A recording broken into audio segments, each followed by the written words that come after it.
Well, sorry for the delay in getting this up, but it's been quite a week with the room in which I work has got lots of people in it, and we've had very good attendance this week, and never a private moment in which I could just sit quietly at my desk and present. Or maybe it was a matter of employee motivation, who knows, who's telling the truth. Psychologists, you can't trust them. Alright, so we're talking motivation this week. The formal definition, as it says on the screen, zoom in a bit for you there, processes that account for an individual's intensity, direction and persistence of effort towards a particular goal. So it's not just randomly people who show persistence of something, it's going to be focused on something. Alright, I will play this video as it is one of the best quick and most memorable illustrations of motivation and all three components: directed, intentional, tense, persistent. Cat wants boss to get up and does a bit of subtle, I used to do this, not quite jumping up and down, but just rolling around on bed, hoping that my wife would wake up. Some have tried more devious methods than this cat. Starts off with the acceptable forms and moves to the unacceptable forms. He's getting annoyed, but he's persisting with a very direct intention of waking boss up. It's obviously some cat food with his name on it. It's not good enough, but this will work. I absolutely love that. So, sums it up nicely, the components of motivation. Now, I'm going to just play a couple of other videos for you that talk about some key, well-established explanations of why people do what they do. You'll have probably heard of Pavlov and Pavlov's dogs. He's up there with Sigmund Freud and Carl Jung as sort of famous figures in psychology. Now, Pavlov was actually a biologist. He wanted to look at instincts. And instincts are those kind of behaviours that are unavoidable, that under certain circumstances always occur. So in this particular case, he was looking at the instinct of salivation when food appears, and he would measure in a very scientific manner, how different types of food and how much saliva was produced from the salivary glands of the German shepherds that he worked with. And with time, he found his experiments were getting a little bit messed up by the fact that the dogs were started to anticipate or see the food arriving. And so he got to the stage where, which I'm hoping will show very shortly, where he shielded the sight of the food and hopefully the smell from the dogs, so that that he could measure when the instinctual or the response occurred. Now, what was interesting, that here we put the shields up, was that when the food was prepared and ready to go, I don't quite remember the full story, but a bell would ring to indicate, hey, we got the food ready to pass on to the dogs, possibly in the kitchen. And when the dogs heard that bell, and in this video they're showing it as a metronome, which is not quite accurate, I don't believe, the dogs would start to salivate at the sound of the metronome. And so strong was what we call this conditioned response, and Pavlov was the first to establish this, that the bell, which is intrinsically not tasty, a sound isn't tasty, produced the response that was associated with smell and taste of food. So dogs started to associate this with that, and classical conditioning consists of associating, you can see the saliva coming just at the sound of the bell. Classical conditioning involves, for example, money gets us excited, but money is just pieces of paper printed with ink on it. But it is so closely associated with the things we can purchase, we get excited about it. So that's classical conditioning. Operant conditioning is well illustrated by Are you finished? this little video. Thank you. How thoughtful. Would you like a chocolate? Yeah, sure. Thanks. Oh, sorry, Sheldon, I almost sat in your spot. Did you? I didn't notice. Have a chocolate. So instead of this goes with that, operant conditioning involves this follows that. Sheldon is training Penny to behave in a more Sheldon acceptable manner simply by issuing her with chocolates post, that is after the good behaviour or the desired behaviour.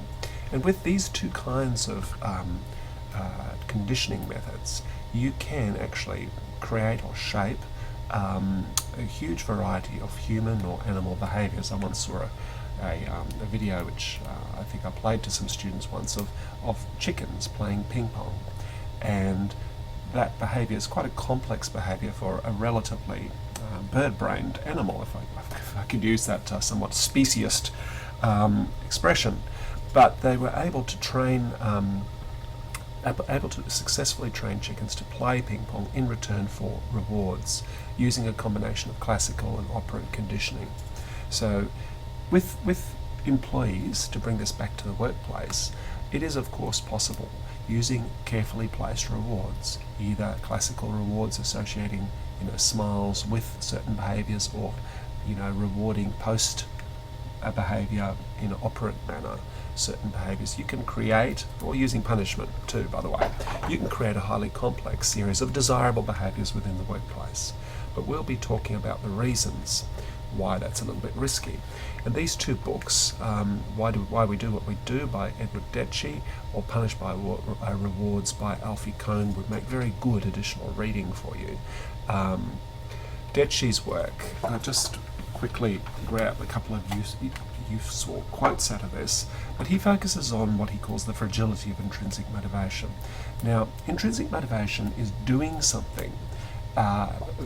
This is a term that you should become familiar with. Intrinsically motivated people do it because they actually really like it. They like the feel of running, not the prize of winning a gold cup at the end of it. That's extrinsic reward. They like the sense of being good at their work, being successful as a designer, for example, that sense of creativity, rather than the pay packet at the end of the week. And his second comment's quite a nice one. If people are continually treated as if they were either passive mechanisms like Pavlov's dog or the chicken in the ping pong case that needed to be controlled, they will begin to act more and more that way in the future. So there are a couple of useful quotes that kind of sum up Deci's work. Now, Kohn, in a similar vein, has done some original work, but mainly collecting evidence from other studies. And he talks about here these 70 studies showing that extrinsic motivators, those outside rewards, including, for example, gold stars that teachers give you, or pats on the back that your mates give you at the footy, they're not only ineffective over the long haul, but counterproductive with creating things, particularly in the classroom situation, but also even at workplace, that we would like to foster within our staff or students that we're teaching. We want them to have this innate desire to learn and this commitment to the firm, commitment to good values.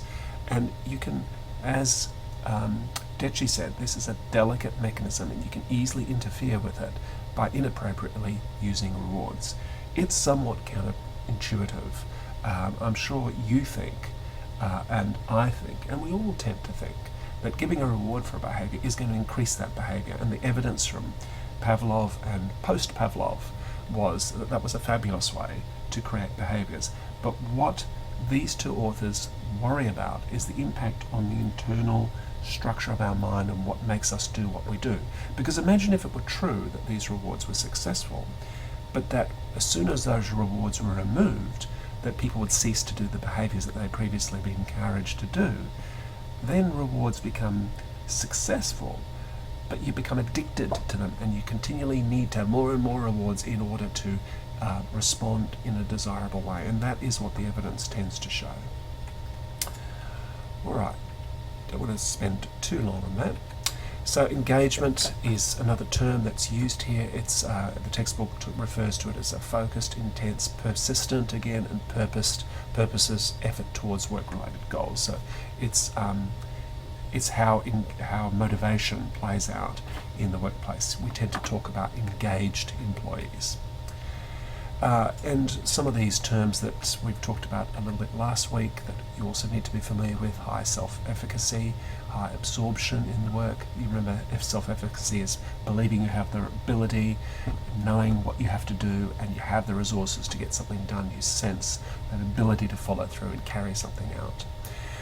This issue of engagement is important because most employees aren't engaged, and most employers don't really realise the value to the proper extent of having that intrinsically and focused and happy and driven employees. But that focus, that engagement, that absorption in the work tends to lead to some of those big outcomes that employers do really care about, like job satisfaction, customer satisfaction, employee satisfaction, so that they do not leave and you have to retrain new staff all the time, and profit.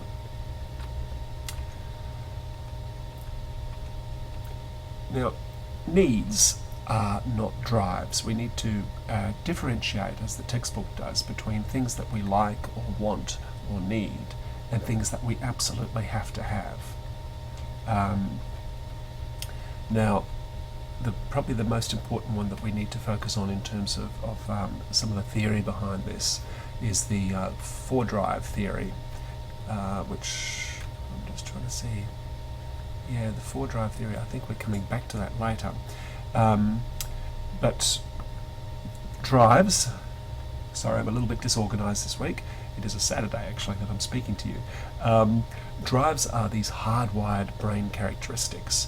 That is, hardwired means it's not a software state, so you can't program it to change, so to speak.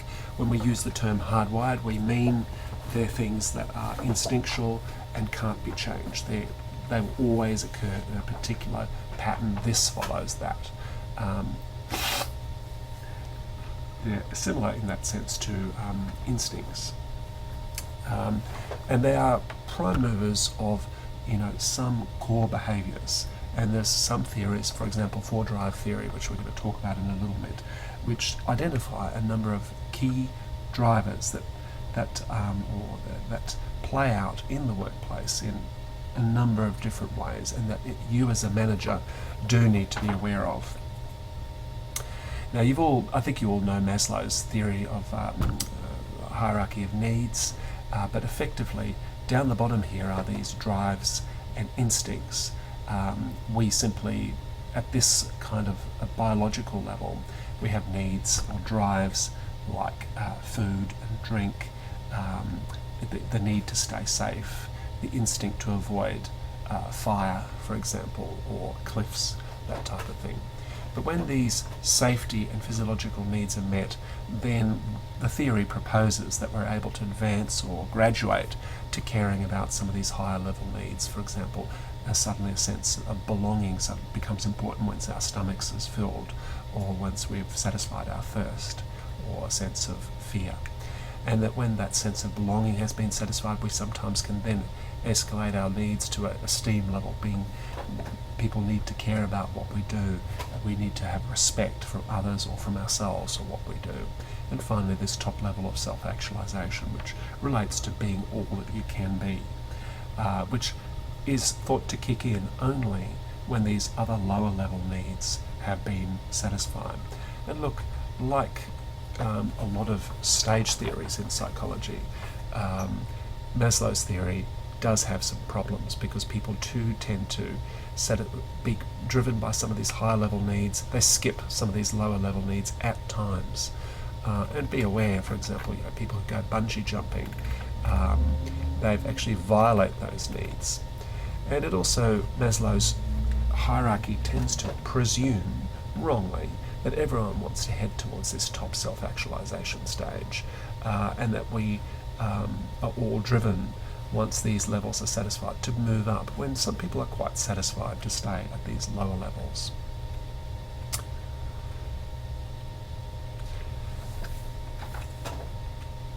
Now, the key needs that the textbook talks about, and which are important in the workplace, so they're ones that from an organisational behaviour do need to be focused on, are these three: need for achievement, need for affiliation, and need for power. Need for achievement and need for power are often quite close, because people are driven by wanting to achieve in order to get the secondary need of power satisfied. But this need for affiliation, this desire to, gain some social rewards from being at work, is something that is often misunderstood or overlooked by employers. The whole case of office romances have very significant organisational consequences, and yet managers tend to ignore that side of things. And also, look, people do come to work and spend a lot of time at work. If you block off their ability to make friends or have some kind of work social life, you'll find that their work satisfaction decreases significantly, and there'll be imbalance occurs, which they may take out in other ways, possibly by leaving the company, for example.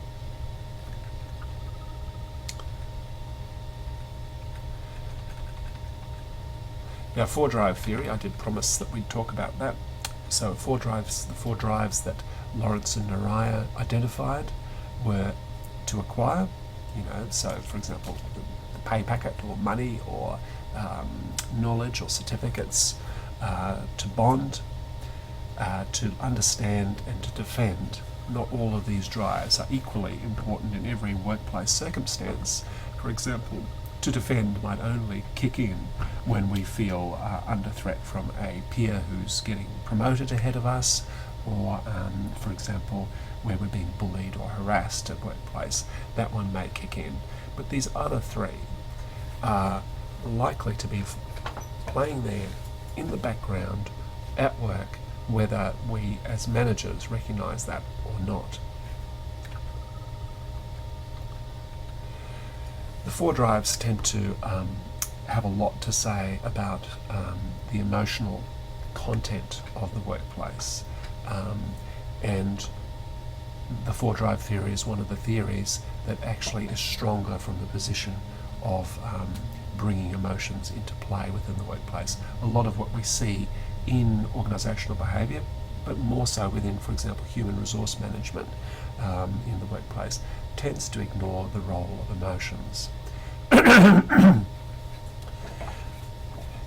The manager needs to, the good manager needs to take account for these workplace emotions and tend to shape them towards, organisationally valid outcomes.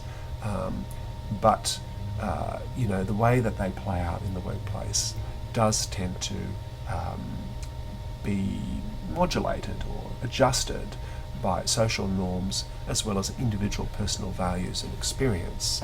So when we talk, you might remember a couple of weeks back, we talked about contingencies within the workplace, and these social norms, personal values and experience that we talk about here are some of those contingencies that will change the way some of these drives play out for different individuals.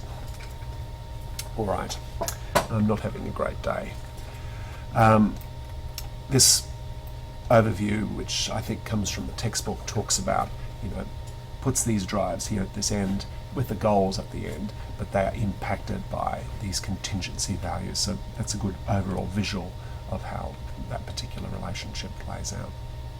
So, as I say, employees seek to fulfill those drives in a work setting, and employers need to avoid creating conditions that, for example, inflame the drive to defend at the expense of the drive to acquire, bond and learn. You need to keep things in balance, and preferably with the drive to defend, you need to keep that to a minimum. Now, expectancy theory.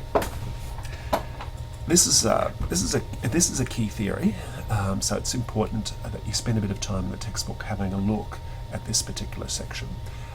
We talk about two different kinds of expectancy. E to P expectancy, which is effort to performance expectancy, which relates to the probability that a particular amount of effort that you put into a task will result in a kind of performance task. Now, just to put that in, give that a nice example. If you felt by taking good quality notes during a lecture, for example, that would lead to great memory performance during an exam, then you would put more effort into putting together quality notes. But if from experience you've discovered your E to P expectancy is that note-taking effort doesn't result in any better performance, then you will put less effort into it. So that's one of the outcomes that comes from expectancy theory. P to O outcome, it's reward here. P to O expectancy is the probability that if you put, let's say you've taken notes on the expectancy that you will be able to remember things, and that as a result of being able to remember things, you will perform well at the exam, then that's the second part of what we're talking about here, is the P to O expectancy. So in cases where E to P expectancy and P to O expectancy is high, we will work hard, put a lot of effort in at that original stage. However, there is one other contingency, which is valence, the valence of the reward. If we don't care whether we perform well at the exam or not, because we've already passed the course, or because we're about to quit anyway, because we've got a very lucrative job somewhere else, then suddenly all these other expectancies don't count. So this final contingency is also an important part of expectancy theory. So that's a fairly good quick overview. We'll move on from this. Now, I did want to distinguish, when we were talking about the classical conditioning before, I did want to distinguish between different kinds of reinforcement. Now, reinforcement is when you give a reward. Reinforcements relate to reward for behaviours, okay? That's the term we use. Now, they can be either positive reinforcements, so for example, chocolates, in the case of Penny and Sheldon's behaviour there. Negative reinforcements, removal of chocolates, that can increase or decrease behaviour that you're targeting.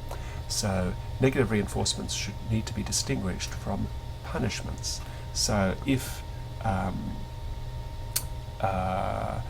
instead of giving Penny chocolates, Sheldon had given her glares each time or a frown or an expletive every time she did a behaviour, that would be a form of punishment. But if he'd simply ceased rewarding something, for example, ceased giving her chocolates on the occasions when she was doing things that he didn't like, that would be negative reinforcement. So extinction is also slightly different. Extinction, like the term suggests, is where a particular target behaviour disappears because there's no consequences at all. And this is typically a good way to think about this is with children who misbehave in supermarkets. You will find that given time, their crying, screaming and begging for chocolates will disappear if they are simply ignored. That behaviour, so it's not rewarded positively, not rewarded negatively, not punished, but simply ignored, then that behaviour will eventually extinguish and become extinct. Now, as we've talked about the positive reinforcements, and we've probably hit this particular theme hard enough when we talked about Detchi and Cone earlier, but the problems with positive reinforcement is that it tends to ignore the cognitive processes in learning and motivation, which include that intrinsic motivation. It also tends to lead to what's called reward inflation. Now, this is an important one. Remember when we talked about perception in previous weeks, and how human perceptual system is set up to only notice change. So if you give a certain flat reward on a weekly basis, let's call it a wage.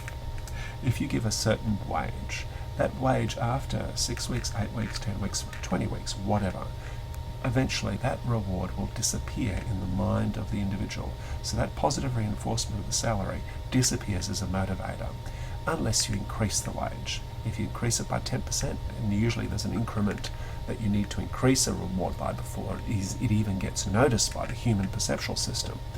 But if you increase it by a suitable increment that it gets noticed by the individual again, then eventually it will reach a point where it too will get ignored and become invisible to the employee. So you get this impact of reward inflation, where gradually individuals need to be rewarded more and more and more for the same action in order for them to even notice the fact that they're getting rewarded. Effectively, as I said before, they get addicted. Now, social cognitive theory is a nice additional theory that you should be aware of. So I won't show the video on this occasion, but just to be aware, there are other ways that humans learn, and they don't learn just through YouTube videos or through punishment and reward processes that we talked about with the conditioning stories, Pavlov, etc. I just try and mention these names again and again just to get them through to you, so that when it comes to exam time you've got some of these names and theories in your head. But there is another form of learning, and Albert Bandura was famous in the 1950s and 1960s for demonstrating, for example, how individuals learn simply by watching other people behave and getting rewarded and punished for behaviour. So we can learn by proxy, or learn what we call vicariously from other people through these processes. And a typical example that Bandura showed was that if you showed two adults behaving violently, and then later on told the child, well, violence is bad, but those two adults were not punished for behaving badly or being violent or smoking or drinking or any kind of behaviour, then the child will learn what the parents did rather than what the parents said. Actions speak louder than words is another way of summing this particular aspect of the theory up.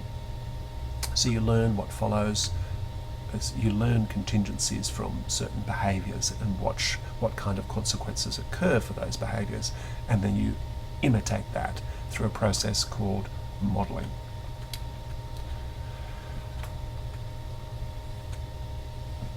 So the textbook then goes on to talk about the issue of goal setting, and goal setting is where you create or try and motivate staff by setting particular long-term targets rather than just simply rewarding particular targets. You, in a collaborative sense, put together some long-term targets and role targets and try and offer them training on how to achieve those targets and create expectancies in the individual. This kind of approach, rather than just using straight out rewards, relies on higher level cognitive processes and more on the intrinsic rewards or the intrinsic motivations for doing things, and also relies on the individual's ability to self-regulate, to observe their own behaviour and modify their own behaviour towards a particular goal in order to achieve that. Now, in goal setting, we talked a couple of weeks ago about the personality variables, and I gave you the example of canoe or ocean as ways of remembering the big 5 personality variables. SMARTER is another neat way of remembering good quality goals as opposed to poorer quality goals. So a good quality goal needs to be specific, measurable, achievable, relevant, time framed, exciting or engaging, and it needs to have a review process. In terms of some of the key issues, I think when you're giving feedback, this is the same issue that I was trying to get at there before.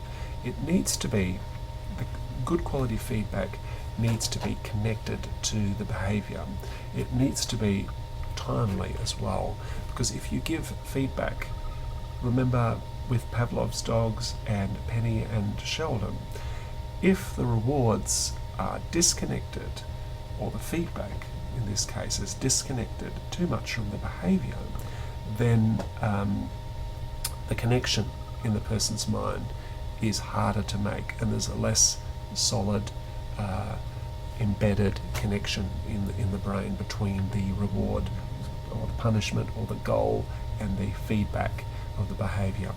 So they need to be, when you're giving managerial feedback, these 4 characteristics, you need to be quite specific, not vague. I used to get some of my supervisors to say to me, "Oh, Olaf, this is quite good, but it needs to be tightened up." This is as a researcher working, producing research papers, and I thought, what does tighten up mean? It was not sufficiently specific. Relevant, you need to have it focused once again on particular behaviours that the individual can respond to. And if your advice is not credible, that is, you're totally incompetent at computer programming, but you are trying to tell one of your programmers how to do things, then the feedback will be fairly useless. And you also need to make sure that that cycle of feedback on behaviour is sufficiently frequent in order to reinforce those goal-related behaviours. You may have heard of 360-degree feedback, talking about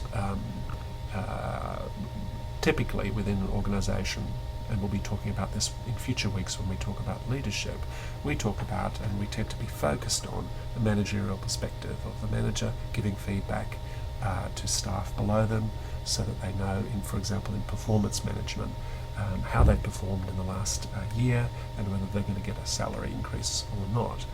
But 360 degrees feedback is a lot more challenging for managers because it involves employees giving feedback to you as a manager, and it also involves you receiving feedback from managers above you. So you get feedback from all around you. If you're a CEO, you don't get anyone above you because there is no one above you, unless you've got the board of directors, in which case there's a bit of feedback from above you still to come.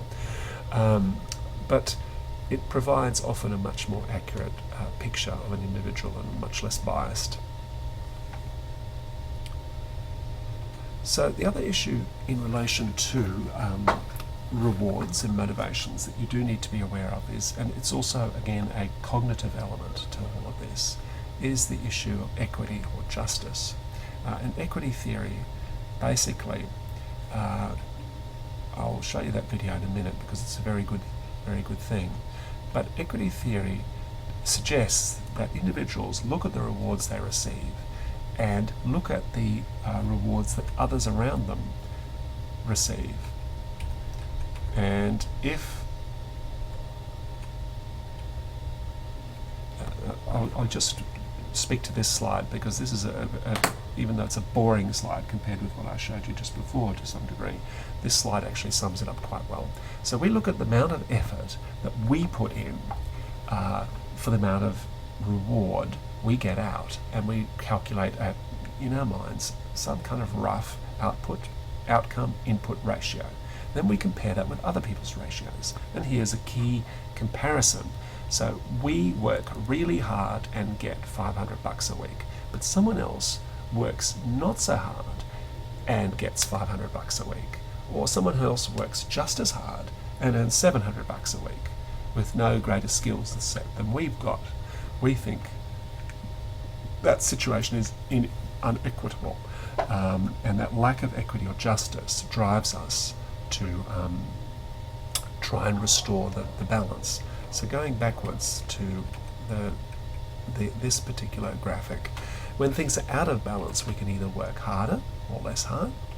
So we can say, okay, the $700 a week person is working just as hard as us, well, I'm going to work a little bit less hard for my $500 to restore that ratio equity. Or we can change our perception of ourselves or others, or we can choose a different comparison person. Let's not focus on the first person who's doing better than us, but let's focus on someone who's doing worse than us. Or we can quit, we can get out of this inequitable situation. Now, I did want to show you this video, even though we're So getting that's the experiment we did. Recently, we videotaped it with new monkeys who had never done the task, thinking that maybe they would have a stronger reaction, and that turned out to be right. The one on the left is the monkey who gets cucumber. The one on the right is the one who gets grapes. The one who gets cucumber, note that the first piece of cucumber is perfectly fine. The first piece she eats.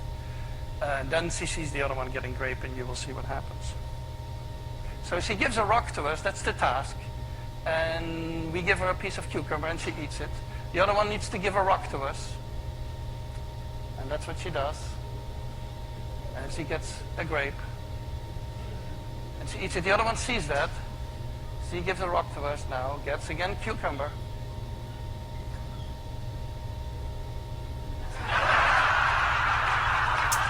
Now imagine if you could amplify that situation into the workplace, what a problem that would be. Notice the monkey on the, I'm pointing at my screen, which is a little bit ineffective. The monkey on the left saw that the monkey on the right, for the same task, which was handing over a little rock, got paid in a grape as opposed to a cucumber. Grape is much tastier than cucumber in some people's worlds, certainly in monkey world, and got angry and hit back at the employer. So it's this sense of equity and making sure that you keep an eye on that is quite an important part of how you need to adjust rewards in the workplace. A lot of employers, including myself, made a big point of saying to staff, please do not talk about wages and salaries and conditions with your fellow staff, but people will talk. So if you do not have a system that is equitable and that there's some justification for differences in rewards, you will have a problem as a result of these issues. Equity theory. Okay, so distributive justice is the justice that relates to how employees view how rewards are distributed in the workplace and whether they're allocated in an equitable manner. Organisational justice is a bigger picture view of what's fair in the workplace. Procedural justice is, as I pointed out to class the other day, perhaps the best way to think about this is a very male form of justice, which is a justice focused on that due process or rules or policies are being followed in a clear, unbiased way. Boys tend, even at a very early age, like 4 or 5 years old, tend to be very, very strict about following the rules. And if they don't know what the rules are, they try and establish the rules. And once the rules have been established, they are very, very particular about making sure they're followed. Whereas girls, when they play, young girls, are much more concerned about relationships within the game situation, less about the rules. And that's it for the week, 38 minutes. Sorry, I'm a little bit slow today. In fact, it was a very, very rusty performance. But it was Saturday, so please forgive me. And remember to get in touch. Particularly that's true for the, those of you who are studying from home all over Australia. I was a distant student myself, so I'm very, very happy to always hear from you and offer whatever help I can. Thanks very much.